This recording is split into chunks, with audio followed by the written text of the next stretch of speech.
가족은 잘한다. 얼마 전부터 아내의 신경질이 부쩍 잦아졌다. 목소리도 하이톤으로 올라가는 날이 많았고 설거지 그릇 마찰음도 점점 박력 넘치게 변해갔다.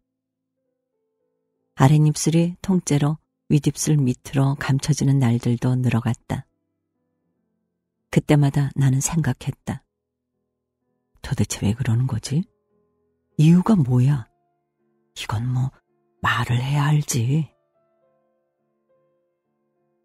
생각은 그러했지만 사실 마음 한구석 걸리는 면이 없지 않았다. 결혼 6년 차, 5살, 3살, 두 아들의 엄마가 현재 아내 이력의 전부였다. 전직 피아노 학원 강사이자 교육교사와 사회복지사 2급 자격증, 일종 운전면허 소지자며 가야금과 클래식 기타에 재능이 있던 아내는 그러나 지금은 그것들을 언제 다 했었나 싶을 정도로 모든 것에서 손을 놓고 있는 처지다. 이유는 간단하다. 녀석들 때문이다. 5살, 3살 두 아들이 함께 집에서 뛰어노는 것을 바라보고 있노라면 이제 곧 지구에 커다란 위기가 닥칠 것만 같은 불안감이 슬금슬금 들 정도다. 아이들은 엄마가 곰팡이 괴물로부터 콧구멍을 보호해주지 않으면 울음부터 터뜨렸고 자신이 쓴 레이저 총에 맞고 쓰러지지 않으면 쓰러질 때까지 계속 뒤를 졸졸 쫓아다니면서 효과음을 냈다.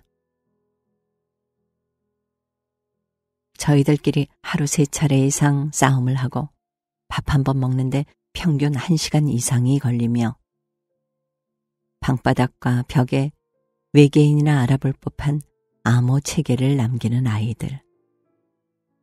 물론 그 사이 크고 작은 화상이 2번, 골절상이 1번, 폐렴으로 인한 입원이 2번, 감기로 인한 통원 치료는 에휴, 차라리 말을 하지 말자. 그런 아이들과 온종일 지내다 보면 그래, 목소리도 높아질 수 있고 신경질도 늘어날 수 있겠지. 그렇게 간단하게 정리해버렸지만 그러나 그게 꼭 전부는 아니라는 생각이 쉬 사라지지 않았다. 어쩌면 아내의 잦은 신경질의 가장 큰 원인은 나 때문이지 않을까, 그 약속 때문이지 않을까 하는 생각 말이다. 언제였던가 아마 둘째 아이가 태어나기 직전이었던 것 같다. 예기치 않게 둘째 아이를 임신하고 말수가 줄어든 아내를 위로한답시고 둘째가 3살 되면 그땐 대학원에 가서 하고 싶은 공부해. 내가 일찍 퇴근하고 애들 다 볼게. 생각 없이 공수표를 날린 적이 있었는데 그 때문이 아닐까. 시간이 지날수록 나는 그렇게 확신하고 있었다. 그리고 일주일 전 아내와 사소한 말다툼을 벌이다가 그만 그 생각을 입 밖으로 꺼내고 말았다.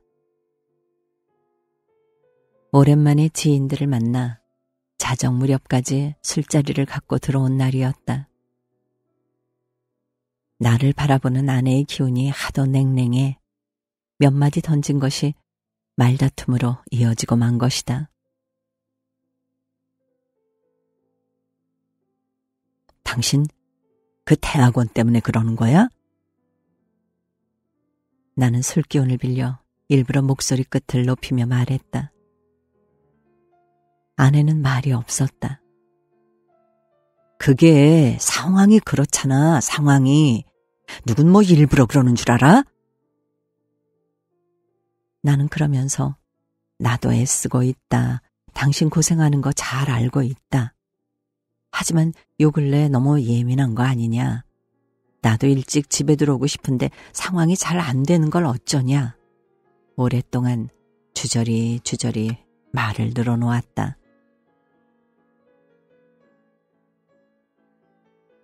아내는 그런 내 앞에 앉아 한참 동안 나를 바라보다가 고개를 창문 쪽으로 돌렸다. 술 냄새 때문에 그러나 싶어 괜스레 비척비척 정수기 쪽으로 걸어갔는데 이런, 그 사이 뚝뚝 아내는 눈물을 흘리고 있었다. 아이, 그깟 대학원이 다 뭐라고. 나는 한숨을 쉬며 아내 옆으로 다가가 앉았다. 그리고 말했다. 내년에 가자. 내년이면 다 괜찮아질 거야. 나는 아내의 어깨를 토닥거려주며 웅얼거렸다. 하지만 이내 아내의 입에서 튀어나온 말 한마디 때문에 나는 그만 우뚝 그 자리에 비석처럼 굳고 말았는데 그로 인해 그때까지 계속 핫핫하게 지속되던 술기운 또한 말끔하게 사라진 것은 당연한 일이었다. 나 2달째 생리가 없어. 그로부터 일주일이 지난 어제 저녁, 나는 최대한 자숙하는 마음으로 설거지를 말끔하게 마친 뒤 다시 경건한 자세로 빨래 건조대 앞에 앉았다. 그러곤 팡팡 수건을 개키기 시작했다. 역시나 빨래는 하는 것보다 개키는 것이 더 힘든 일이지. 나는 바로 옆에 차곡차곡 수건을 쌓아가며 생각했다. 두 아들 역시 내 주위에 앉아 공처럼 돌돌 양말을 말고 있었다. 엄마 곁엔 되도록 가지 말 것, 엄마 등엔 올라타지 말 것, 그리고 무엇보다 엄마에게 총을 쏘지 말 것. 아이들은 갑자기 정해진 생활규칙에 어리둥절해했지만 지금까진 그런 대로 잘 따라주고 있었다. 근데 왜 그래야 하는데? 하고 첫째가 물었을 때 나는 잠깐 고민하다가 말해주었다. 엄마 몸에 콧구멍이 들어왔거든. 콧구멍이 아직 너무 작아서 그래서 우리가 잘 지켜줘야 해. 첫째 아이는 내 말을 가만히 듣곤 제 동생에게 다시 전해주었다. 엄마가 콧구멍이 됐대. 나는 여자의 예민함에는 다 그만한 이유가 있다는 것을, 그것을 함부로 단정하면 안 되는 것을 아이들에게 말해주고 싶었지만 에휴, 차라리 말을 말자 생각했다. 그러면서 아내 몰래, 아들들 몰래 속으로 빌어보았다. 제발 딸아이기를. 아들 삼형제는 동화 속에나 나오는 일이니까. 아기 돼지 삼형제는 정말 아니니까. 하느님은 언제나처럼 묵묵부답 말이 없었다.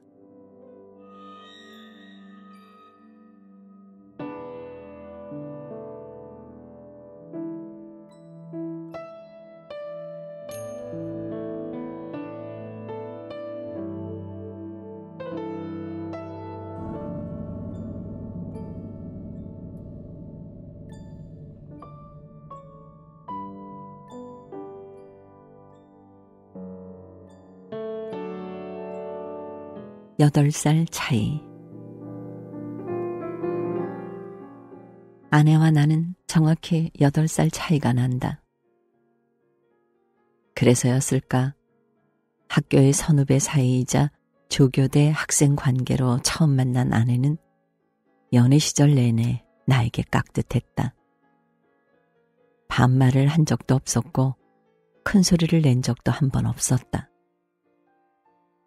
심지어 아내는 늦은 밤 전화통화를 마칠 때마다 안녕히 주무세요 라고 공손히 인사를 하곤 했는데 나는 그게 좀 이상해 그러지 말라고 했는데도 쉬 고쳐지진 않았다. 인사도 그렇고 존댓말도 그렇고 이건 무슨 애인이 아니고 과외 학생 만나는 것 같다니까? 또래 친구들을 만나 맥주잔을 기울이면서 나는 한탄 아닌 한탄을 종종 했는데 마음 한구석 은근슬쩍 그걸 으스대고 싶은 심정도 있었던 게 사실이다. 친구들은 내가 그 말을 할 때마다 인상을 구기면서 말없이 술잔만 기울였으니까. 모두 애인으로부터 감시와 처벌을 달게 받는, 오른손으로는 술잔을, 왼손으론 휴대폰 액정 화면을 수시로 확인하는 친구들이었으니까. 좋은 점도 있었지만 난감했던 적도 적지 않았다. 소설을 쓰는 남자, 그것도 8살이나 많은 남자에게 쉽사리 딸과의 결혼을 허락하는 부모란 대개 둘 중 하나였다. 딸과 무지하게 사이가 좋지 않거나 어머니가 문학소녀거나. 다행스럽게도 장모님은 아직도 신춘문예에 시를 투고할 정도로 열혈문청이시니 반대는커녕 환대 속에서 혼인서약을 할 수 있었다. 한데 문제는 그 다음부터였다.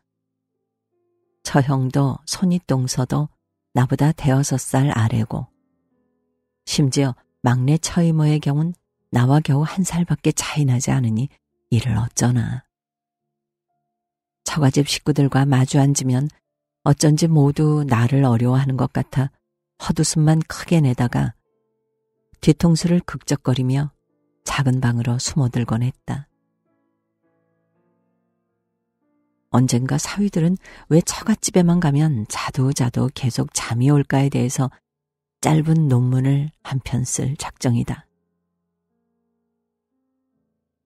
아내의 친구들도 모두 8살 아래, 친구들의 남편들도 모두 비슷한 또래. 그러니 왠지 왕따가 된 것 같은 느낌이 슬금슬금 들 때가 많았다. 아내 역시 나와 세대 차이를 느끼는 것은 아닐까 하는 지레짐작도 부쩍 늘었고. 하지만 그 모든 것은 다 아이가 생기기 이전의 문제들이었다. 아이가 생기자 8살이란 우리의 나이 차는 온데간데 없이 사라지고 그저 빤한 아빠와 엄마가 되었을 뿐이다. 한 번도 반말을 한 적 없던 아내는 서슴없이 내 이름과 아이 이름을 번갈아 불렀고 이것저것 심부름시키는 것을 당연시했다. 그래서 내가 반항했느냐면 무슨 소리. 고분고분 손에 쥐어주는 쓰레기 봉투를 갖다 버리고 기저귀를 사러 한밤중에 마트로 달려나가는 일을 도맡아 했다. 억울한 것도 없었고 부당하다는 마음을 가져본 적도 없었다. 그만큼 아이를 낳고 기르는 여자의 모습을 옆에서 찬찬히 바라보고 있자니 아, 이건 나이고 뭐고 세상 모든 여자들은 남자들보다 한 뼘 정도는 더 위대하구나. 절로 고개가 숙여지는 시간들이었단 소리다. 그래도 때때로 연애 시절 아내의 모습이 떠오르고 나보다 아이들을 우선순위에 두는 아내가 야속해서 며칠 전엔 농담을 가장해 이런 말을 툭 던지고 말았다. 당신 그거 알아? 당신하고 나하고 나이 차랑 남녀 평균 수명까지 더해서 계산을 해보면 당신은 나 없이 20년 가까이 혼자 살아야 해.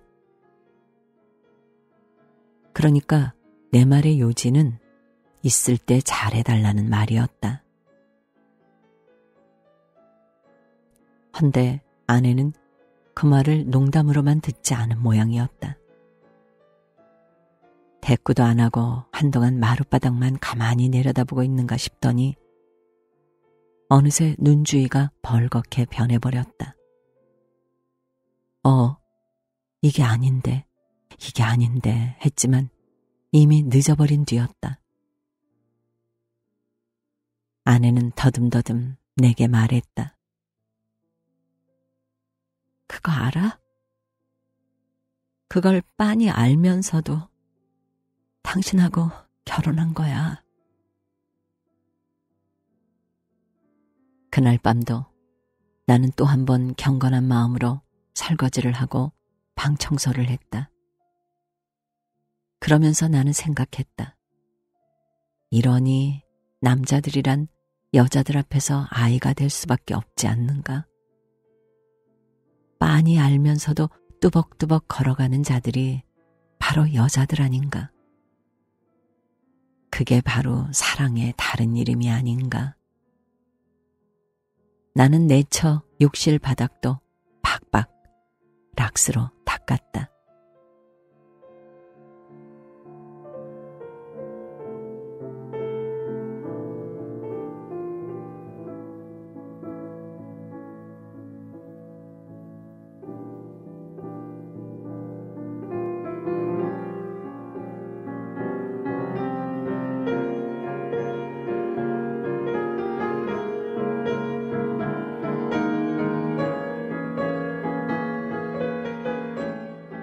우리 처음 만난 날. 부천 처갓집으로 올라간 아내의 진통이 시작된 것은 지지난주 일요일의 일이었다. 작업실에서 이미 마감이 지난 원고를 쓰고 있던 나는 장모님과의 통화로 그 사실을 알게 되었다. 이서방, 올라와야 될 것 같아. 이슬이 비쳤대. 전화를 끊자마자 나는 책상에서 일어나 겉옷을 챙겨 입었다.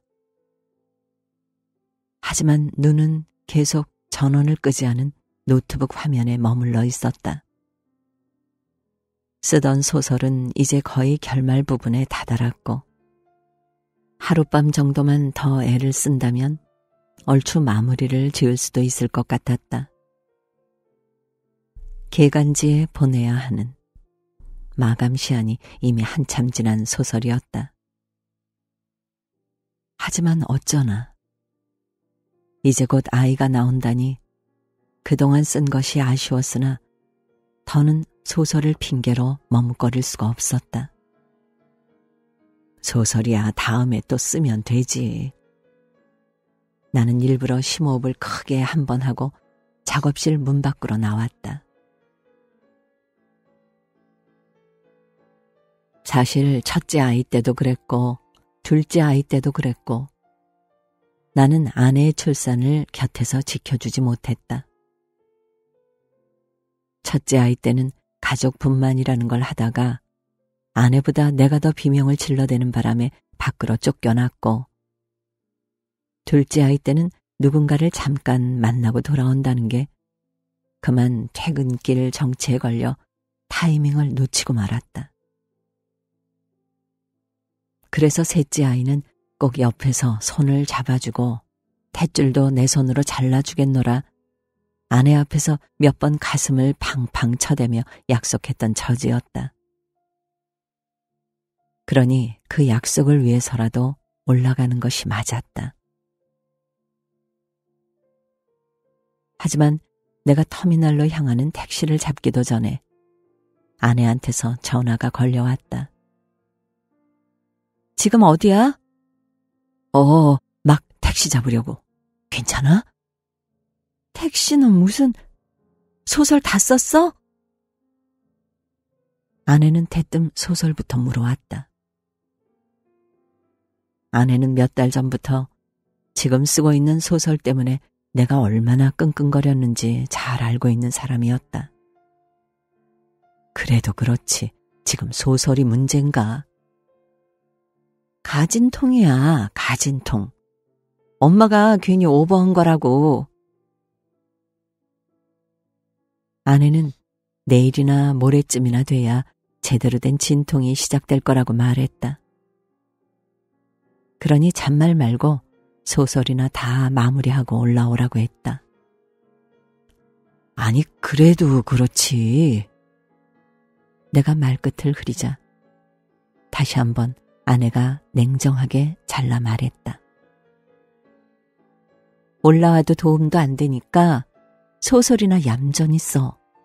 애 한두 번 낳는 것도 아니고 왜 이래? 아마추어처럼.